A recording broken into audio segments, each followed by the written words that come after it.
सदियों से केदारनाथ मंदिर हर साल 6 महीने बंद रहता है। ना कोई पूजा, ना कोई पुजारी। फिर भी मंदिर के भीतर एक दिया बिना बुझे जलता रहता है। आखिर कौन सी शक्ति है जो मानव अनुपस्थित होने पर भी इसकी रक्षा करती है? इतिहास कहता है ये मंदिर लगभग 400 साल तक पूरी तरह बर्फ में दबा रहा, लेकिन फिर भी इसकी संरचना नहीं टूटी, ना ही शिवलिंग को कोई क्षति पहुंची। इतनी बर्फ में भी मंदिर का अस्तित्व कैसे बचा रहा? विज्ञान भी अब इसके भूगर्भीय स्थान को एक प्राकृतिक सुरक्षा कवच मानता है, जहां चारों तरफ ऊंचे पर्वत, ग्लेशियर और चट्टानें इस मंदिर को ढाल की तरह बचाती हैं। 2013 में जब पूरी केदारनाथ घाटी तबाह हो गई थी, तब भी मंदिर के पीछे एक विशाल शिला, जिसे आज भीमशिला कहा जाता है, अचानक आकर मंदिर को पूरी बाढ़ से बचा गई। क्या यह संयोग था? और याद रखिए, यही वो स्थान है जहां पांडवों ने अपने पापों का प्रायश्चित करने के लिए भगवान शिव की खोज की थी, और शिव ने बैल का रूप लेकर खुद को यहां छिपा लिया था। तभी तो इसे केदार कहा गया, जो शिव का रहस्यमय रूप है। तो सवाल यह है, क्या यह सिर्फ पत्थरों से बना मंदिर है, या फिर कोई ऐसा आध्यात्मिक ऊर्जा केंद्र जिसे न विज्ञान पूरी तरह समझ पाया है, न ही इतिहास? तो चलिए जानते हैं वो अद्भुत रहस्य जो केदारनाथ को पहाड़ों के बीच छिपा एक दिव्य रहस्य लोक बनाते हैं।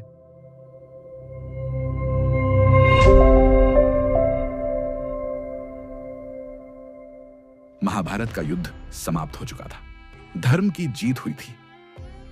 लेकिन क्या वास्तव में पांडवों के मन को शांति मिली थी? उन्होंने युद्ध तो धर्म के लिए लड़ा, लेकिन उस युद्ध में जिन लोगों का वध हुआ, उनमें भीष्म पितामह जैसे ब्रह्मज्ञानी, आचार्य द्रोण जैसे गुरु और कर्ण जैसे दानवीर शामिल थे। कई विद्वान और संतों ने इसे ब्रह्म हत्या की संज्ञा दी, जो हिंदू धर्म में सबसे गंभीर पापों में गिना जाता है। भगवान श्री कृष्ण ने भी पांडवों से कहा था, तुमने धर्म के लिए युद्ध लड़ा, पर युद्ध में कई ऐसे महापुरुष मारे गए जिनका वध पाप के दायरे में आता है। इन पापों से मुक्ति के लिए तुम्हें भगवान शिव की शरण लेनी होगी। जैसे ही कृष्ण ने कहा, तुम्हारे पापों का प्रायश्चित शिव की आराधना से ही होगा। पांचों पांडव और द्रौपदी ने सब कुछ छोड़ने का निर्णय ले लिया।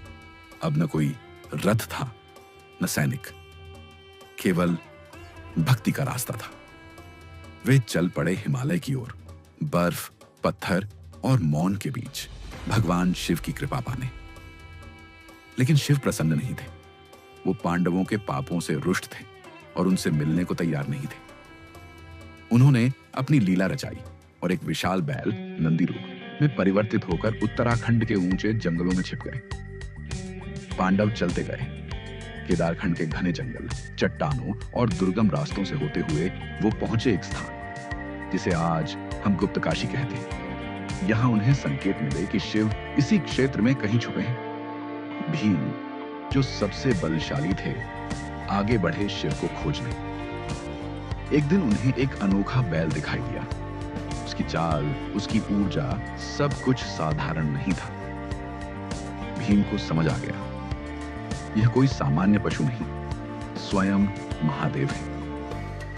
उन्होंने तुरंत बैल को पकड़ने की कोशिश की, लेकिन बैल धरती में समाने लगे। भीम ने पूरी ताकत से उसे खींचा और तभी वो बैल अचानक से गायब हो गया। फिर हिमालय की 5 अलग अलग जगहों पर वो बैल 5 रूपों में प्रकट हुआ। केदारनाथ, जहां शिव का पीठ भाग प्रकट हुआ। तुंगनाथ, जहां उनके बाहु प्रकट हुए। रुद्रनाथ, जहां प्रकट हुआ उनका मुख। मध्य महेश्वर, जहां से निकली नाभि और पेट। कल्पेश्वर, जहां प्रकट हुई जटायु। इन 5 स्थानों पर पांडवों ने तप किया, घोर साधना की, यज्ञ किए और शिव से क्षमा मांगी। यह स्थान आज भी एक साधारण तीर्थ नहीं है। यह है शिव के आत्मिक शरीर के जीवित प्रतीक। इन्हें कहते हैं पंच केदार। भगवान शिव की कृपा प्राप्त होने के बाद पांडवों ने अपने जीवन का सबसे बड़ा निर्णय लिया। उन्होंने संपूर्ण राज्य और सिंहासन अपने पोते परीक्षित को सौंप दिया और स्वयं समस्त सांसारिक मोह त्याग कर स्वर्ग की ओर अंतिम यात्रा पर निकल पड़े, जिसे आज हम स्वर्गारोहिणी यात्रा के नाम से जानते हैं। हिमालय की चढ़ाई उनके लिए केवल पहाड़ों की यात्रा नहीं थी, वो थी आत्मा की चढ़ाई, एक जीवन से मुक्त होने की यात्रा। उत्तर भारत की चारधाम यात्रा, यमुनोत्री, गंगोत्री, केदारनाथ और बद्रीनाथ।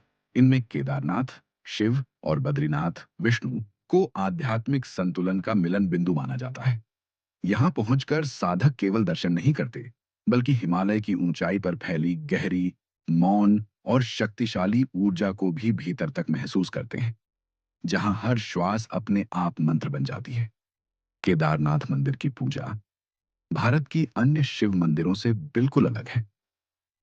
यहां पूजा करते हैं केरल के वीर शैव लिंगायत ब्राह्मण, जिन्हें रावल कहा जाता है।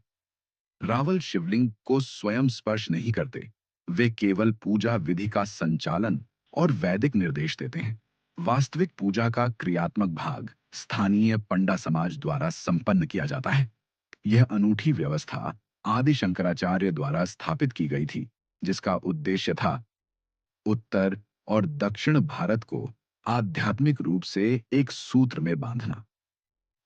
आज भी जब सर्दियों में मंदिर के पट बंद होते हैं, तो भगवान की उत्सव डोली ऊखीमठ ले जाई जाती है और उस संपूर्ण यात्रा में रावल ही मुख्य आध्यात्मिक मार्गदर्शक होते हैं। जब आप केदारनाथ मंदिर के सामने खड़े होते हैं, तो सबसे पहले मन यही पूछता है, इतनी ऊंचाई पर हजारों साल पहले ये पत्थर किसने और कैसे जोड़े? ऐसा माना जाता है कि वर्तमान मंदिर का पुनर्निर्माण 8वीं शताब्दी में आदिगुरु शंकराचार्य ने करवाया, लेकिन इसकी मूल संरचना इससे भी कई शताब्दियों पुरानी मानी जाती है। कुछ विशेषज्ञ तो इसे वैदिक काल तक जोड़ते हैं। पूरा मंदिर ग्रेनाइट जैसे भारी पत्थरों से बना है और सबसे अद्भुत बात यह है, इन पत्थरों को जोड़ने के लिए कहीं भी सीमेंट, चूना या किसी गोंद का उपयोग नहीं किया गया। तो फिर ये खड़ा कैसे है? इसका उत्तर छिपा है प्राचीन भारत की एक विस्मयकारी तकनीक में, जिसे कहते हैं इंटरलॉकिंग स्लॉट सिस्टम। हर पत्थर को इस तरह काटा और तराशा गया कि वह दूसरे पत्थरों के साथ तालमेल में लॉक हो जाए। पत्थरों के बीच खास दांतेदार नक्काशी की जाती थी, जिससे वे एक दूसरे में फिट हो जाते और भूकंप या कंपन में भी हिलते नहीं। आज हम जिसे मॉड्यूलर आर्किटेक्चर कहते हैं, वो यहाँ 1000 साल पहले बिना किसी आधुनिक औजार के किया गया। मंदिर के मंडप की छत एक अकेला लगभग 80 टन वजनी पत्थर है, जो बिना किसी स्तंभ या सपोर्ट के 2 दीवारों पर पूरी तरह संतुलित है। ना कोई लोहा, ना लकड़ी। फिर भी ये छत सदियों से वहीं टिकी है। भूकंप, बर्फबारी, बारिश, कुछ भी इसे हिला नहीं पाया। आधुनिक आर्किटेक्ट भी इसे देखकर चौंक जाते हैं, क्योंकि इतना भारी पत्थर बिना मशीनरी के कैसे ऊपर रखा गया हो। कुछ मानते हैं कि इसे खास रिवर्स स्लो पुलिंग टेक्निक से खिसकाकर ऊपर लाया गया होगा, लेकिन प्रमाण आज भी रहस्य बने हुए हैं। मंदिर की स्थापत्य विशेषताएं। मंदिर की ऊंचाई लगभग 75 फीट है, जिसकी दीवारें लगभग 12 फीट मोटी हैं, जो दोहरी परतों में बनी हैं, अंदरूनी और बाहरी। पत्थरों की परतों के बीच हवा और जल निकासी के लिए छिद्र बनाए गए हैं, जिससे अंदर की नमी बाहर निकल सके। मंदिर की दिशा और बनावट खगोल शास्त्र के अनुसार तय की गई है, जिससे सूर्योदय की पहली किरण सीधे गर्भगृह में शिवलिंग पर पड़े। मंदिर का गर्भगृह आज भी वैसा ही है जैसा प्राचीन काल में था। यहां स्थित है एक स्वयंभू शिवलिंग, कोई मूर्ति नहीं, बल्कि एक ऐसी चट्टान जो स्वतः प्रकट हुई।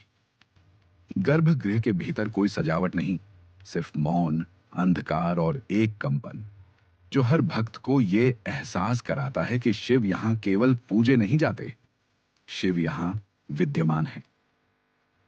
आज तक कोई वैज्ञानिक स्पष्ट नहीं बता पाया कि इतनी भारी संरचना इतनी सटीकता से कैसे बनी, कैसे उठी और अब तक कैसे टिके हुए हैं। लेकिन साधक कहते हैं जहां तर्क रुकता है, वहां से शिव की लीला शुरू होती है। इस मंदिर को देखकर लगता है ये सिर्फ पत्थरों का ढांचा नहीं है, बल्कि आस्था, विज्ञान और ब्रह्म रहस्य तीनों का संगम है। और शायद इसीलिए ये मंदिर नहीं, शिव का जीवित निवास कहा जाता है।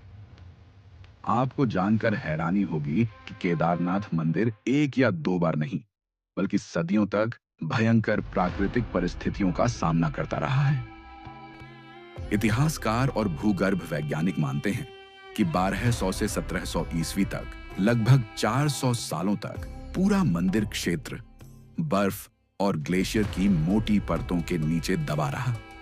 इस काल को वैज्ञानिक लिटिल आइस एज कहते हैं, जिसमें हिमालयी क्षेत्रों में बर्फबारी अत्यधिक बढ़ गई थी। लेकिन चौंकाने वाली बात यह है कि इस बर्फ के नीचे दबे रहने के बावजूद न मंदिर की संरचना टूटी, न शिवलिंग हिला। जब बर्फ पिघली तो मंदिर वैसा का वैसा ही खड़ा था, मानो कोई अदृश्य शक्ति उसकी रक्षा कर रही हो। और फिर आया 2013, विनाश की रात। 16 और 17 जून 2013 ये वो तारीखें हैं जब इतिहास फिर से कांप गया। तेज बादल फटने से मंदाकिनी और सरस्वती नदियां उफान पर आ गईं। पहाड़ टूटे, रास्ते बह गए, हजारों लोग देखते ही देखते लापता हो गए। पूरा केदारनाथ शहर तबाह हो गया। भक्तों के आश्रय, धर्मशालाएं, दुकानों की कतारें, सब कुछ बर्बाद हो गया। जब अगली सुबह हेलीकॉप्टर से सेना के जवान पहुंचे तो उन्होंने जो देखा वह चमत्कार से कम नहीं था। बाढ़ की लहरें पूरे वेग से मंदिर की ओर आई थीं, लेकिन मंदिर के ठीक पीछे से एक विशाल चट्टान फिसल कर आ गई। इस चट्टान ने पानी और मलबे को मंदिर की दीवार से टकराने नहीं दिया, बल्कि बहाव को दो तरफ मोड़ दिया। इस पत्थर को आज भीमशिला कहा जाता है। कोई कहता है यह प्राकृतिक संयोग था, लेकिन श्रद्धालु कहते हैं यह भीम की आत्मा थी, जो शिव के धाम की रक्षा के लिए आई। इस घटना के बाद वैज्ञानिकों ने भी स्वीकार किया कि यदि वह चट्टान कुछ मीटर इधर उधर होती तो मंदिर भी पूरी तरह नष्ट हो सकता था। जब आप भारत के नक्शे पर केदारनाथ से लेकर रामेश्वरम तक सीधी रेखा खींचते हैं तो एक चौंकाने वाली बात सामने आती है। ये रेखा एकदम सीधी जाती है उत्तर से दक्षिण तक, और इस रेखा पर स्थित हैं केवल दो नहीं बल्कि 4 प्रमुख ज्योतिर्लिंग।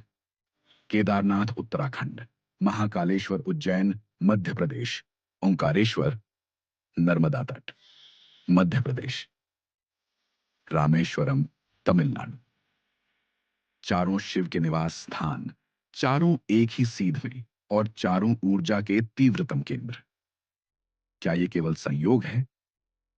प्राचीन भारतीय आर्षि और आधुनिक ऊर्जा शोधकर्ता इस सीधी रेखा को कहते हैं लेलाइन, यानी ऊर्जा की अदृश्य धुरी। ये वो स्थल होते हैं जहां पृथ्वी की चुंबकीय और आध्यात्मिक ऊर्जा एक खास प्रवाह में बहती है। इस लाइन पर साधना, ध्यान, मंत्रोच्चार और यज्ञ का प्रभाव सामान्य से कई गुना अधिक माना जाता है। यही कारण है कि प्राचीन काल में मंदिरों का निर्माण सिर्फ धार्मिक आधार पर नहीं, बल्कि ऊर्जा के प्रवाह के अनुसार किया जाता था। सवाल ये उठता है, क्या यह महज एक भूगोलिक संयोग है या फिर शिव ने स्वयं इस रेखा को चुना अपने ऊर्जा केंद्रों को संतुलन में रखने के लिए? पांडवों द्वारा स्थापित केदारनाथ, राजाओं द्वारा प्रतिष्ठित महाकाल, नर्मदा के संगीत में बसे ओंकारेश्वर और श्री राम द्वारा पूजित रामेश्वरम, क्या ये सभी तीर्थ एक महान ऊर्जा ग्रिड का हिस्सा है? हर साल जब मई का महीना आता है, हिमालय की बर्फ पिघलने लगती है। ठंडी हवाओं में हर हर महादेव की गूंज फिर से लौट आती है। केदारनाथ मंदिर के पट खुलते हैं और एक बार फिर लाखों श्रद्धालु शिव के दरबार पहुंचने को आतुर हो उठते हैं। जब नवंबर में हिमपात शुरू होता है तो मंदिर के पट विधिवत बंद कर दिए जाते हैं, लेकिन शिव वहां अकेले नहीं छोड़े जाते। भगवान केदारनाथ की उत्सव डोली विशेष वैदिक परंपराओं के साथ ऊखीमठ ले जाई जाती है, जहां सर्दियों के 6 महीने पूजा वहीं होती है। मान्यता है शिव कभी केदार की भूमि नहीं छोड़ते, वे बस अपने रूप बदलते हैं। अगर आप केदारनाथ की यात्रा पर निकलते हैं तो आपकी शुरुआत होती है गौरीकुंड से। यहीं से 16 से 18 किलोमीटर की कठिन लेकिन दिव्य चढ़ाई शुरू होती है।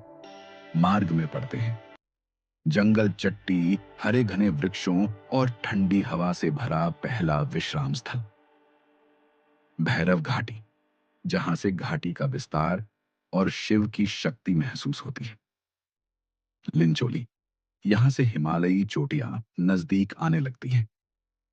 और अंत में केदारनाथ धाम, जहां शिव की मौन उपस्थिति हर कण में महसूस होती है। आज केदारनाथ यात्रा पहले जैसी कठिन नहीं रही। सरकार और सेवाओं ने यहां हेलीपैड बनाए हैं, हेलीकॉप्टर सेवा, घोड़े, खच्चर, पालकी, मेडिकल कैंप, सुरक्षा चौकियां और भोजनालय भी हैं। लेकिन फिर भी असली श्रद्धा वहां महसूस होती है, जहां लोग अपने पैरों से हर चढ़ाई पर हर हर महादेव गूंजते हुए आगे बढ़ते हैं। कई यात्री आंधी, बारिश, ऑक्सीजन की कमी और पैर छिल जाने के बाद भी मुस्कुराते हुए कहते हैं, बस शिव तक पहुंच जाए तो थकान भी वरदान लगेगी। तो दोस्तों, ये बार किस मंदिर या तीर्थ स्थल की रहस्यमयी कथा जानना चाहेंगे? आपके सुझाव हमारे लिए आशीर्वाद जैसे हैं। हम फिर मिलेंगे एक नई आध्यात्मिक यात्रा में। तब तक के लिए हर हर महादेव।